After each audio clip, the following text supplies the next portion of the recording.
Vâng, thưa các bác sĩ, hôm nay chúng tôi sẽ gửi đến các bác sĩ cái video hướng dẫn sử dụng chi tiết cái máy cắt đốt cổ tử cung dòng Sex Series của hãng Deltronics Brazil. Thì đây là một thiết bị chuyên nghiệp tốt cho các bác sĩ ờ, điều trị các cái tổn thương cổ tử cung. Thì đầu tiên thì chúng ta cần phải cái công tác chuẩn bị trước khi sử dụng, và chúng tôi sẽ giới thiệu một số các cái chức năng của máy. Thì đầu tiên thì ở đây chúng ta có kết nối tay dao vào ổ cắm tay dao. Thì tay dao ở đây máy có thể sử dụng tay dao có nút bấm điều khiển cắt đốt hoặc là tay dao không nút bấm. Thì lúc đấy chúng ta sẽ sử dụng điều khiển bằng bàn đạp chân. Chế độ cắt thì tương ứng với phím và bàn đạp chân màu vàng, còn chế độ đốt thì tương ứng với phím và bàn đạp chân màu xanh. Thứ hai là chúng ta kết nối cái cáp nối tấm bản cực mát vào cái máy. Ở đây thì nó là cái kẹp. Máy này có thể sử dụng hai loại tấm bản cực dán khác nhau cho cái độ an toàn cao. Thứ nhất là tấm bản cực dán dạng lưỡng cực thì nó chia hai nửa như vậy. Thứ hai là nó dùng cái tấm bản cực dán loại đơn cực thì nó là một cái tấm liền không chia đôi như vậy. Đấy, khi bác sĩ sử dụng thì bác sĩ có thể sử dụng một trong hai loại tấm dán như trên. Và các bác sĩ thao tác là mở cái lẫy kẹp tấm bản cực lên và kẹp cái tấm bản cực dán vào đây. Đấy. Cái thứ ba là chúng ta kết nối cái bàn đạp chân vào cái rắc nối bàn đạp chân sau máy. Thứ tư là chúng ta kết nối nguồn điện, dây nguồn điện. Và đằng sau máy thì nó có cái phím khởi động cứng on off. Thì mỗi ngày làm việc thì các bác sĩ sẽ bật cái công tắc nguồn on off này lên. Thì khi bật nguồn lên thì máy sẽ loát. Đây tôi sẽ thao tác bật nguồn lên. Khi mà tôi bật nguồn lên thì máy nó sẽ loát các cái chức năng. Đèn nó sẽ sáng và nó chạy đủ các cái chức năng xong thì nó sẽ dừng lại ở mức mà nó hiển thị là 3 cái vạch màu xanh đối với các ô hiển thị này. Thì các bác sĩ thấy đấy, ở trên này thì là trên mặt máy nó sẽ có các cái phím chức năng và tương ứng với các cái chế độ và các cái báo hiệu đều được ghi chú rõ ràng ở trên máy. Thứ nhất là trên máy có cái phím standby, đây là cái phím tắt mềm. Khi mà bác sĩ tắt mở bằng cái phím này ấy, thì là máy khởi động nhanh. Khi mà bác sĩ tắt thì nó sẽ chớp đèn chờ ở đây. Khi bác sĩ khởi động nhanh thì bấm cái thì nó loát lên luôn, chứ nó không loát lại máy như khi khởi động bằng nút khởi động cứng. Thứ hai là hai cái phím tăng giảm âm lượng. Thứ ba là cái khu vực thể hiện chế độ cắt, nó biểu tượng bằng cái màu vàng. Thì ở chế độ cắt này thì nó có 4 chế độ cắt. Thứ nhất là cắt không cầm máu, pure. Thứ hai là chế độ cắt cầm máu thì có 3 mức: min, mai, max. Mức thấp này, mức trung bình và mức cao. Thì chúng ta sẽ lựa chọn các cái chế độ này bằng cách bấm cái phím sang hai bên này để chọn chế độ. Đấy. Ngoài ra nó có cái phím 2 này là chế độ công suất đỉnh. Khi mà các bác sĩ ấn phím này nó sáng lên đấy, thì là nó duy trì mức công suất cao cho cái mức độ cắt là luôn duy trì ở mức cao nhất. Thứ ba là hai cái phím lựa chọn công suất, bấm lên xuống này để lựa chọn công suất. Nó sẽ hiển thị bằng các con số ở trên này. Bên cái khu vực chế độ cắt đấy thì nó sẽ có hai cái chức năng, hai cái chế độ cắt tương ứng với phím quên, tôi nói nhầm. Đang đây là bên chế độ đốt, thì bên này nó đang có hai chế độ đốt, thì các bác sĩ lựa chọn một trong hai chế độ đốt này. Thứ nhất là chế độ đốt Red này là chế độ đốt nông. Đối với các cái tổn thương như lộ tuyến nông thì các bác sĩ lựa chọn cái chế độ Red này thì là nó sẽ thực hiện chế độ đốt nông dạng bề mặt. Còn spray này là chế độ đốt dạng phun sương, nó sẽ đốt sâu. Thì ở đây cũng có hai cái phím lựa chọn công suất của chế độ đốt. Khu vực tiếp theo là khu vực bộ nhớ program. Ở đây thì nó có các cái chức năng load, save và cancel. Load này là gọi lại cái cài đặt mà khi trước bác sĩ cài đặt. Save này là lưu lại cái mức công suất và chế độ bác sĩ cần lưu. Cancel này là cancel nó lại.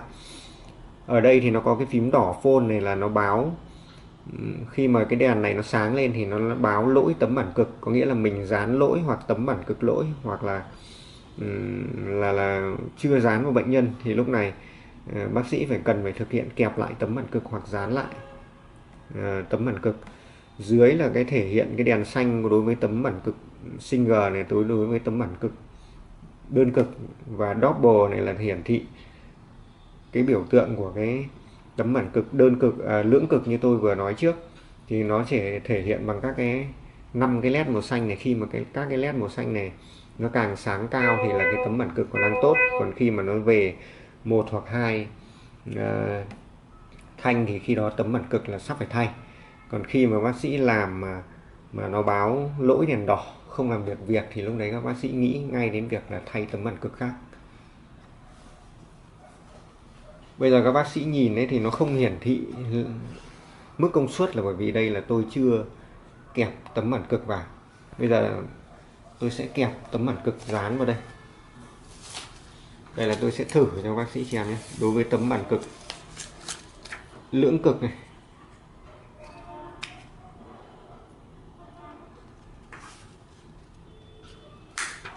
đối với tấm bản cực lưỡng cực này, khi chúng ta kẹp xong thì đèn báo lỗi tấm bản cực vẫn sáng. Cái tấm bản cực lưỡng cực thì nó yêu cầu là cần phải dán vào bệnh nhân. Khi mà làm việc thì các bác sĩ sẽ bóc cái tấm này ra và sẽ dán vào mông bệnh nhân. Dán vào mông bệnh nhân. Đây là tôi thử thao tác dán vào tay. Đấy, các bác sĩ thấy mà khi mà tôi dán vào bệnh nhân ấy, thì là cái đèn thể hiện nhận tấm bản cực này nó sẽ sáng tất cả 5 cái led này lên, thì chứng tỏ tấm bản cực này là còn tốt. Bây giờ tôi tháo ra.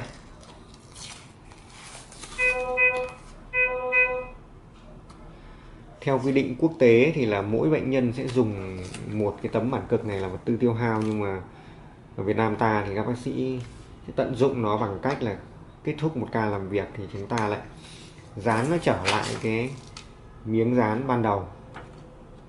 Đấy. Để đến bệnh nhân tiếp theo thì chúng ta lại dán vào bệnh nhân và chúng ta làm việc tiết kiệm. Sau khi mà khi mà dán vào bệnh nhân mà nó không thể hiện đèn màu xanh mà nó báo lỗi thì lúc đấy chúng ta nghĩ ngay đến việc thay cái tấm bản cực dán này. Bây giờ tôi sẽ thử với tấm bản cực dán đơn cực.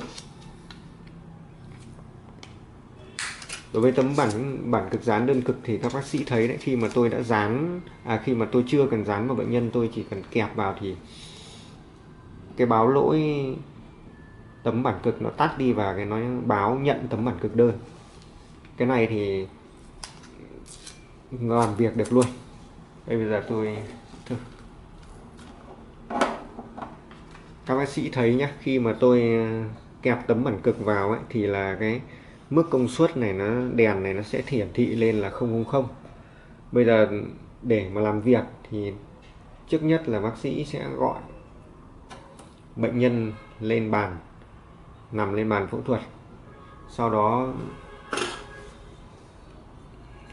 thao tác dùng mỏ vịt để thao tác này, banh. Thứ hai là lắp điện cực, cần thao tác vào đầu cái tay dao. Thì tùy theo cái công việc thực hiện mà bác sĩ lựa chọn cái điện cực tương ứng. Thì ở đây đối với chế độ cắt thì khi mà các bác sĩ mà để lựa chọn chế độ cắt, làm các việc như cắt líp cổ tử cung, cắt polyp, cắt sùi màu gà hoặc là cắt các cái thao tác cắt khác, thì các bác sĩ sẽ lựa chọn lắp những cái điện cực cắt. Lắp các điện cực cắt thì ở đây điện cực cắt có thể là điện cực líp này, điện cực cắt bằng bản dẹt này, và điện cực trích dạng nang nabot, vân vân. Đối với chế độ đốt ấy, thì là các bác sĩ sẽ lựa chọn lắp cái điện cực đầu đốt bi này vào. Và đối với các cái điện cực đốt này ấy, thì là cũng theo quy định quốc tế thì là mỗi bệnh nhân sẽ sử dụng một cái điện cực đốt, nhưng mà Việt Nam ta thì các bác sĩ sẽ tận dụng bằng cách là sau một ca làm việc thì các bác sĩ sẽ ngâm khử trùng bằng dụng cụ khử khuẩn, ví dụ như Sidex chẳng hạn. Sau khi mà khử khuẩn bằng ngâm khử khuẩn bằng Sidex thì các bác sĩ sẽ rửa bằng bằng nước muối iốt, hoặc là nước tinh khiết, hoặc là nước lọc tinh khiết. Thì khi đó sau đó thì các bác sĩ có thể là lau khô hoặc là sấy khô bằng nhiệt độ thấp, chứ không nên sấy khô bằng nhiệt độ cao ấy, thì là các cái nhựa bao bọc cái điện cực này nó sẽ bị hỏng, nó bong ra. Chúng ta sẽ lưu ý là chúng ta chỉ sấy và hấp sấy bằng nhiệt độ thấp, không hấp sấy bằng nhiệt độ cao. Ngâm khử khuẩn bằng dung dịch khử khuẩn như Sidex, sau đó thì rửa lại bằng nước tinh khiết hoặc là nước muối iốt. Ví dụ như bây giờ tôi sẽ thử thao tác đốt, thì tôi sẽ lấy cái đầu điện cực đốt, tôi sẽ lắp vào đây, vặn ngược chiều kim đồng hồ đầu tay dao ra và cắm vào, sau đó sẽ vặn chặt lại, sau đó chúng ta sẽ vặn chặt tay dao lại. Đó.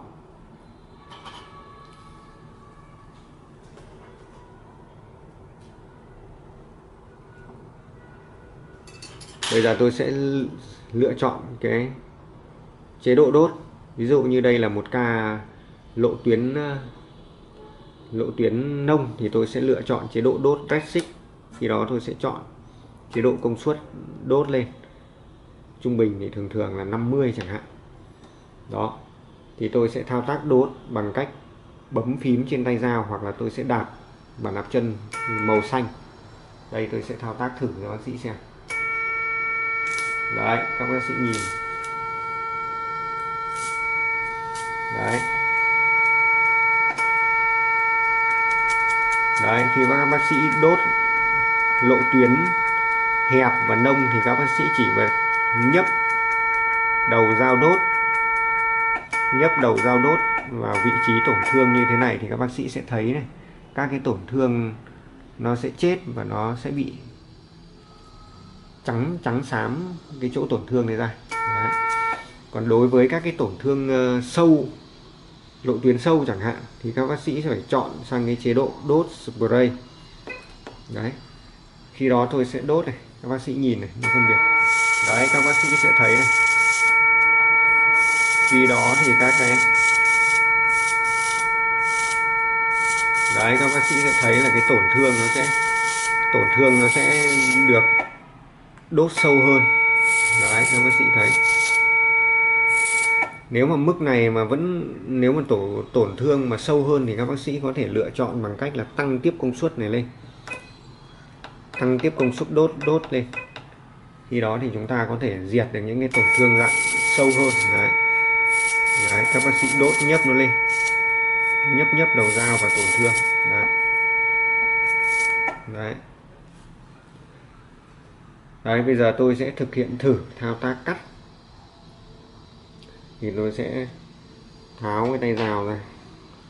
Đây, tôi ví dụ như cắt polyp này, tôi sẽ lắp cái tay điện cực cắt líp cổ tử cung vào. Bây giờ tôi sẽ thực hiện một ca là cắt líp không cầm máu. Thì tôi sẽ để chế độ đây là pu này. Bây giờ tôi sẽ lựa chọn công suất.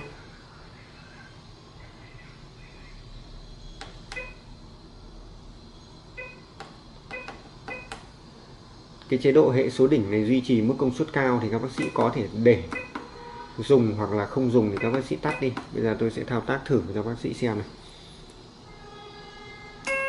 Đấy, cái chế độ này ấy, đấy, trong cái chế độ mà cắt pure này thì là cái vết cắt của nó rất là nhẵn đấy, lì nhẵn, bởi vì nó không đánh tia lửa điện sang xung quanh ấy, làm chết các cái mô xung quanh. Bây giờ tôi sẽ lựa chọn cái chế độ cắt líp, cắt polyp cầm máu dạng nông thì các bác sĩ xem nhé. Đấy, các bác sĩ sẽ thấy có những cái tia lửa điện nhỏ nó đánh ra xung quanh, và đối với cái chế độ này thì nó làm chết một số các cái mô nông xung quanh. Và tương ứng ở đây thì tôi chọn sang cái chế độ cắt trung bình hoặc là sâu. Đấy, thì khi bây giờ tôi thao tác, tôi chọn cái chế độ cắt cắt đánh tia lửa điện cho chết các mô xung quanh sâu hơn một chút đấy, thì là khi này tôi thao tác cắt đây các bác sĩ xem. Đấy, các bác sĩ sẽ nhìn thấy cái tia lửa điện nó đánh ra xung quanh rất là sâu. Đấy, thì là cái này thì tùy cái mức độ tổn thương của bệnh mà các bác sĩ sẽ lựa chọn các cái chế độ cắt sao cho phù hợp và công suất cắt cho phù hợp.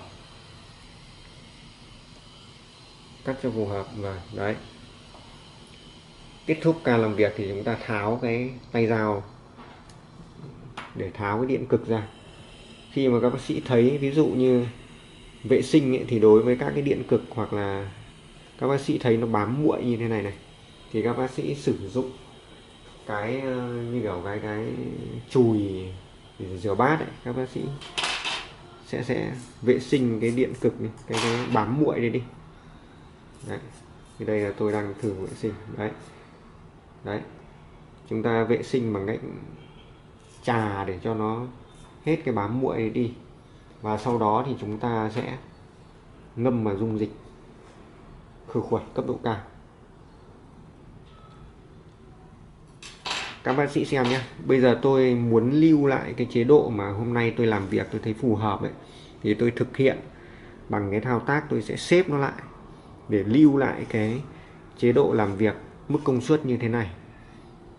Đấy, xếp nó lại.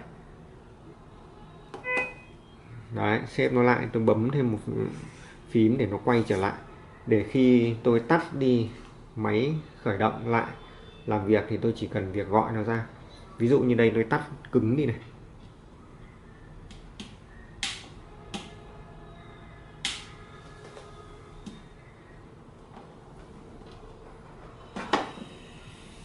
Đấy, tôi tắt cứng. Đấy, bây giờ tôi khởi động lại.